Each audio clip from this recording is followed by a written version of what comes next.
पुष्पोत्कटा से रावण कुंभकर्ण, मालिनी से विभीषण और राका से ये शूर्पणखा और खर, इनका प्रादुर्भाव हुआ था।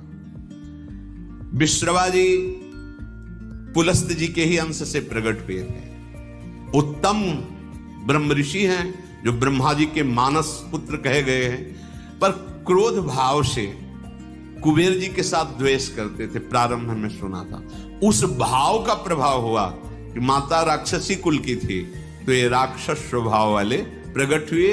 और बड़ी विचित्र लीला, उनमें से विभीषण जी भगवान के परम भक्त, तो ये बहन ही हुई, पिता एक ही है और माता अलग अलग है। ये घूम रही थी, पता नहीं कौन सा सौभाग्य भगवान पर इसकी दृष्टि पड़ी और मोहित हो गई। देखा भगवान श्री राम को तो हृदय में विकलता हो गई, ऐसा सुंदर रूप। इसके पति का नाम विद्युज्जुहा है, ये काल के राक्षस का प्रधानमंत्री है।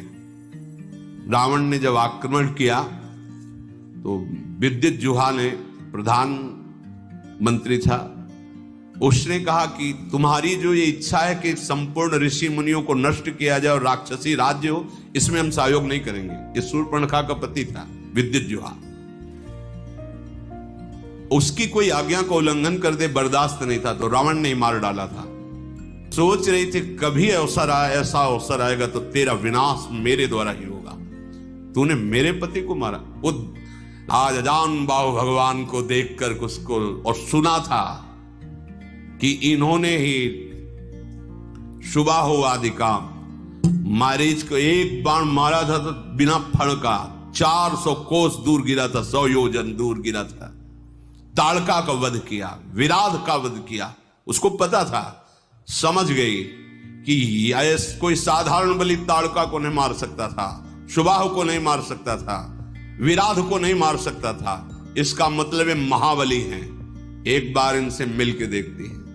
तो प्रभु से, क्योंकि आपने भी निश्चय किया है, निश्चरहीन मह करूं भुज उठाए प्रणकीन, और मेरा भी आंतरिक निश्चय है कि इसको बर्बाद करके छोड़ूंगी, जिसने हमारे सुहाग को उजाड़ा है। पर बोल नहीं सकती थी।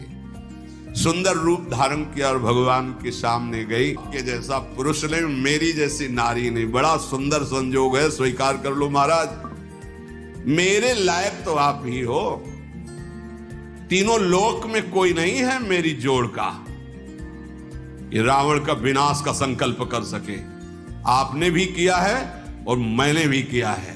बड़ी गूढ़ भाषा है।